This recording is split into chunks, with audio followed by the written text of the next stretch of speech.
This call is now being recorded.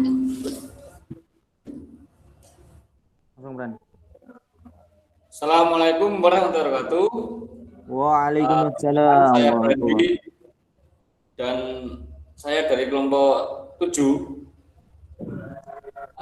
Kami akan mereview paper dari Dedi Rianto Rahadi yang berjudul Transformasi Inovasi Bisnis Keluarga dalam Mendukung Ekonomi Kreatif.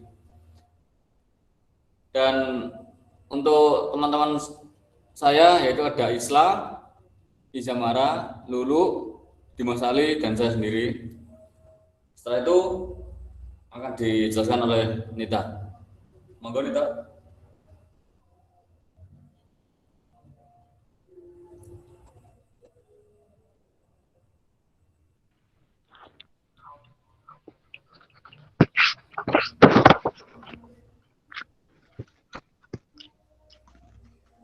Paper ini berjudul Transformasi Inovasi Bisnis Keluarga dalam Mendukung Ekonomi Kreatif.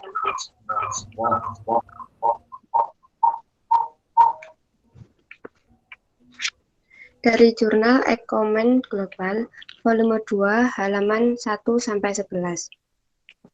Tahun 2017, oleh penulis Dedi Rianto Rahadi, reviewer dari kelompok 7, tanggal review pada tanggal 31 Januari 2021. Latar belakang UMKM. Pertumbuhan UMKM sekitar 3,66% per tahun, di mana pertumbuhan tersebut mengalami kenaikan setiap tahunnya. Sektor UMKM memiliki peran penting bagi masyarakat karena seiring bertambahnya penduduk, maka masalah sosial pun bertambah. Dan UMKM ini merupakan tameng dalam menghadapi masalah sosial tersebut. UMKM didominasi industri rumah tangga dan jasa perdagangan. Kebanyakan UMKM merupakan usaha keluarga yang didirikan untuk dijadikan sebagai bisnis turunan keluarga. Usaha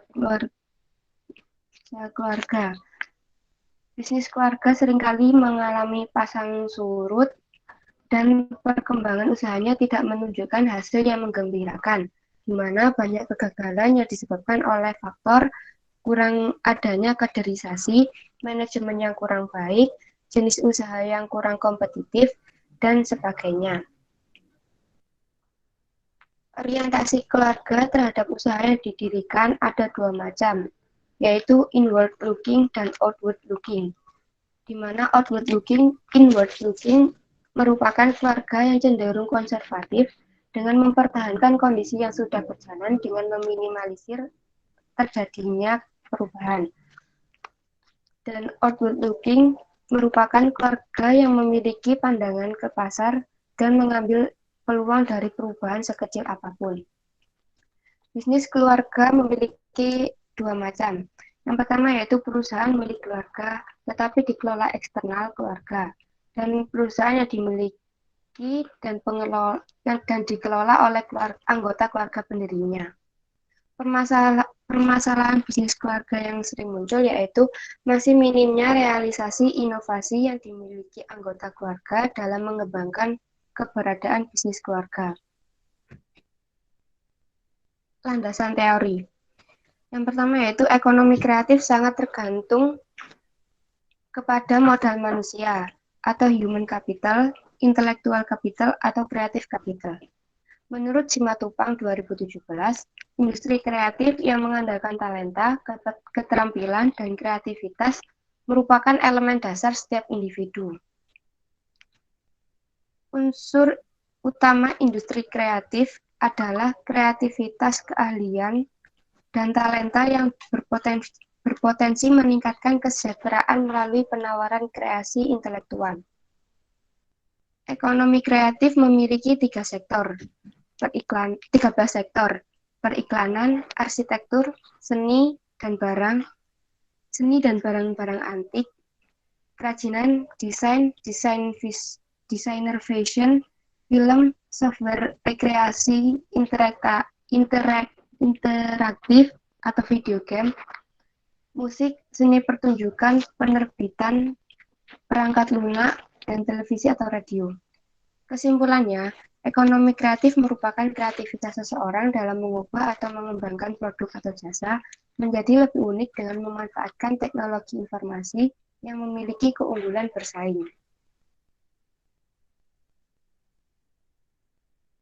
Landasan teori yang kedua ialah bisnis keluarga. PricewaterhouseCoopers mendefinisikan bisnis keluarga sebagai perusahaan yang mayoritas hak suaranya berada di tangan pendiri atau orang yang mengakuisisi perusahaan, misalnya pasangan, orang tua, anak, atau ahli waris. Jadi bisnis keluarga di sini adalah perusahaan di mana perusahaan ini berdiri karena dikelola oleh keluarga sendiri. Menurut PricewaterhouseCoopers, bisnis keluarga di Indonesia mengalami pertumbuhan yang lebih tinggi dibandingkan rata-rata global pada tahun 2013. Adapun kesuksesan bisnis keluarga seperti Mas Pion Group, Ciputra, Nyonya Menir, Sido Muncul, dan Lipo. Maka dari itu, adanya pertumbuhan yang lebih tinggi dibandingkan rata-rata global pada tahun 2013, maka dari itu bisnis keluarga harus mampu menginovasi dan mempunyai kreativitas agar bisnis terus berjalan. Menurut Robert G. Donnelly 2002 berpendapat bisnis keluarga dibagi menjadi dua, yakni Family Owned Enterprise (FOE). FOE di sini ialah perusahaan yang dimiliki oleh keluarga, namun dikelola oleh profesional di luar keluarga. Adapun family business enterprise yakni perusahaan yang dikelola dan dimiliki oleh keluarga sendiri. Untuk komposisi direksi perusahaan, 87% berada di pemilik, 52% berada di anggota keluarga, dan 48% non-keluarga. Hasil survei 60% bisnis keluarga, presiden direktur 47%, direktur keuangan 23%, dan jabatan strategis lainnya. Adapun hasil survei lebih dari 50% pelaku bisnis berencana mewariskan kepada keturunan dengan melibatkan profesional dalam menjalankan bisnisnya. 25% memilih untuk mewariskan seluruh kepemilikan usahanya kepada keturunan. Next.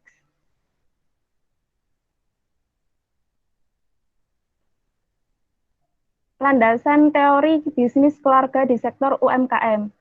UMKM memiliki peranan penting dan mampu memberikan eksistensinya dalam perekonomian Indonesia. Karena UMKM sudah eksis di Indonesia, maka ada beberapa pertanyaan tentang UMKM yang dikelola oleh keluarga atau keturunannya. Adapun pertanyaan itu ialah apakah keberlangsungan bisnis keluarga di sektor UMKM dapat mengikuti jejak usaha keluarganya yang sudah mapan? Yang kedua, bagaimana pengelolaan bisnis keluarga pada perusahaan UMKM?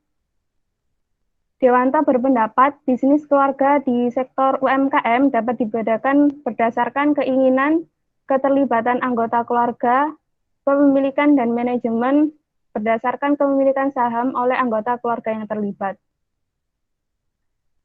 Dan di sini Dinas Perindustrian Perdagangan Koperasi Palembang 2011 mencatat sekitar 150 pemilik usaha kerajinan tenun songket di Palembang karena pemilik usaha ini mempunyai perajin upahan rata-rata 5-10 orang dari ibu-ibu di sekitar usahanya.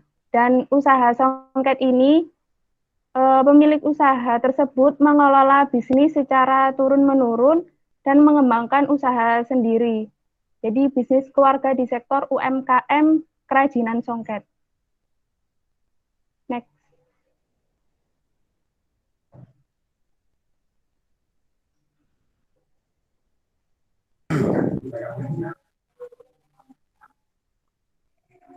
Untuk selanjutnya yaitu ada metodologi penelitian.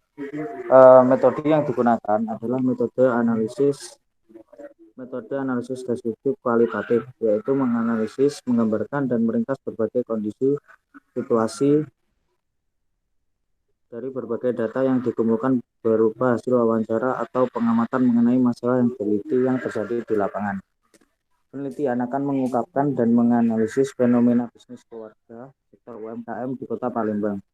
Kriteria informan yang digunakan adalah usaha keluarga pada level generasi pertama dan kedua, di mana kriteria ini sesuai dengan definisi bisnis keluarga. Nah, dari hasil penelitian, penyebaran kuesioner yang diberikan pada 5 responden beroleh gambaran profil responden sebagai berikut.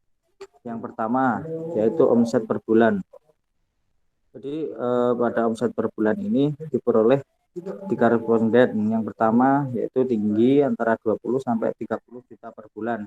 Yang kedua memperoleh 20 juta sampai 30 juta. Terus yang kedua, lama perusahaan beroperasi. Nah, lama perusahaan beroperasi ini didapatkan 4 responden yang usianya perusahaan mencapai 11 sampai 15 tahun dan di atas 16 tahun. Terus selanjutnya sektor usaha. Untuk sektor usaha ini ada 3 sektor usaha, yaitu yang pertama kuliner, yang kedua kerajinan, dan yang ketiga fashion. Dan yang keempat generasi family business.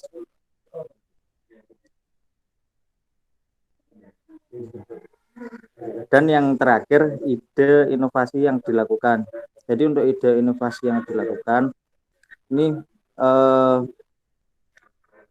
yang dilakukan responden meliti penjualan secara online, membangun website, melakukan pemasaran melalui medsos, one stop service, pelanggan dapat mendesain sendiri produk yang diinginkan dan tetap mempertahankan model tradisional.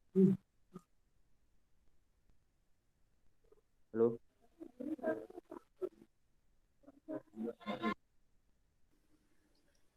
Di sini pembahasan tentang perusahaan keluarga. Perusahaan keluarga dan perbedaannya perusahaan keluarga dan perusahaan non-keluarga, yaitu pertama, tujuan utama perusahaan keluarga itu kelangsungan hidup perusahaan. Yang kedua, mengupayakan mempertahankan aset dan reputasi keluarga pemilik. Yang ketiga, dasar kepercayaan prioritas utama adalah melindungi dan menjaga risiko tetap rendah. Yang keempat, strategi berorientasi kepada adaptasi. Yang kelima, manajemen berfokus kepada peningkatan dasar yang berkelanjutan. Yang keenam, stakeholder yang terpenting adalah pelanggan dan karyawan. Yang ketujuh, bisnis dipandang lembaga sosial. Sedangkan yang perusahaan non keluarga, yang pertama tujuan utamanya itu memaksimumkan nilai saham jangka pendek. Yang kedua, bertujuan memenuhi harapan investor yang diwakili oleh dewan komisaris dan dewan direksi. Yang ketiga, dasar kepercayaan, risikonya tinggi, menjanjikan tingkat pengembalian yang tinggi. Yang keempat, strategi berorientasi kepada pertumbuhan yang konstan. Yang kelima, manajemen fokus kepada inovasi. Yang keenam, stakeholder yang terpenting adalah pemegang saham dan manajemen. Yang ketujuh, bisnis dipandang sebagai aset yang sewaktu-waktu bisa ditutup atau dijual. Jadi berdasarkan hasil data penelitian yang melalui survei dan wawancara mendalam, yaitu tidak semua perusahaan keluarga pengelolanya kurang baik. Ada juga yang baik dan ada yang melebihi perusahaan. Ada beberapa faktor, yaitu strategi usaha, budaya keluarga, dan usaha manajemen usaha keluarga. Perusahaan besar di Indonesia itu hampir semuanya merupakan perusahaan keluarga. Perusahaan besar ini juga diawali dari perusahaan yang kecil, terus berkembang menjadi besar. Pada awalnya, perusahaan keluarga berdiri, manajemennya itu tidak terlalu rumit. Anggota keluarganya hanya berusaha yang terbaik supaya perusahaannya itu tetap berjalan. Perusahaan keluarga itu lalu mulai berkembang, muncullah beberapa masalah, yaitu harus bergantung kepada anggota keluarga lainnya atau membutuhkan karyawan baru. Kondisi ini menuntut pihak keluarga bersikap dan bertindak profesional. Pihak keluarga juga harus memiliki inovasi untuk mendukung perkembangan usaha perusahaan keluarga. Perusahaan keluarga meletakkan identitas keluarga untuk dipromosikan kepada para kepentingan seperti pemasok, karyawan, calon karyawan, dan tentu saja pelanggan. Identitas keluarga dipandang dapat memacu anggota keluarga dan perusahaan untuk menanamkan nilai-nilai positif berupa komitmen, integritas, kepercayaan, orientasi terhadap mutu, dan kepedulian terhadap pelanggan. Tujuan meletakkan identitas keluarga itu ketika menjalankan usaha yaitu memanfaatkan teknologi informasi untuk memperkenalkan produk atau jasa perusahaan secara lebih luas ke para customer.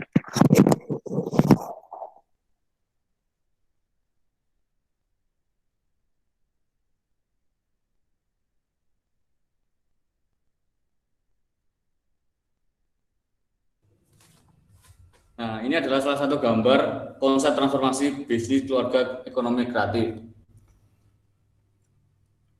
Dapat dilihat bermula dari suatu keluarga yang mengharuskan untuk berpikir kreatif dan inovatif. Kadang-kadang kreatif dalam kehidupan itu kita harus pada posisi kepepet seperti itu. Maksud dari personal ini yaitu bahwa setiap orang memiliki kemampuan dan bakatnya masing-masing. Misal, kalau kita belum mempunyai ide kreatif, paling tidak apa yang belum ada di sekitar kita. Pendorong. Faktor pendorong ini sangat penting. Karena apa? Apabila kita sudah di dalam jalur yang membosankan, kita akan balik arah dan kita akan putus asa, begitu. Proses pasti membutuhkan waktu yang sangat banyak. Lalu untuk produk kreativitas,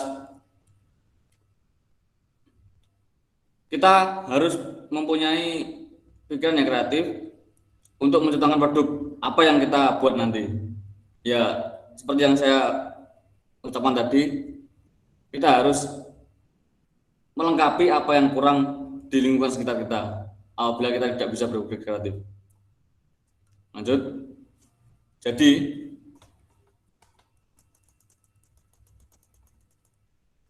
usaha keluarga atau sektor UMKM perlu dipertahankan sebagai sumber penghidupan keluarga menjadi sektor andalan untuk mengurangi angka kemiskinan. Maka harus adanya pemahaman. Maksud dari pemahaman ini adalah kita harus memahamkan pada setiap individu bahwa bisnis keluarga itu sangat ide cemerlang. Karena apa? Kita tidak perlu menjadi seorang karyawan atau seorang karyawan yang ditarget atau kita bekerja untuk bos. Betul sekali, saya setuju itu. Bosnya siapa? Kita sendiri, seperti itu. Dan yang kedua, kreativitas dan inovasi. Itu kenapa sangat perlu. Seperti apa yang tadi saya katakan sekali lagi, kalau kita tidak bisa berpikir kreatif, minimal apa yang kurang dari lingkungan kita sendiri. Nah, itu kita lengkapi. Serta kemampuan skill yang dapat menjadi daya saing dan jual kepada pelanggan, serta tidak lupa untuk dalam mengelola usaha harus ditingkatkan melalui transfer knowledge. Maksud dari transfer knowledge ini jangan sampai putus di kita sendiri. Anak cucu kita harus menikmatinya. Jadi siapa yang mau merubah yaitu kita sendiri. Dari generasi pertama ke generasi berikutnya. Terima kasih. Sekian presentasi dari kami.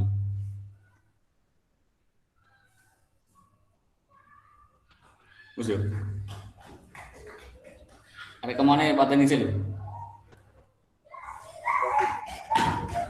Mantap.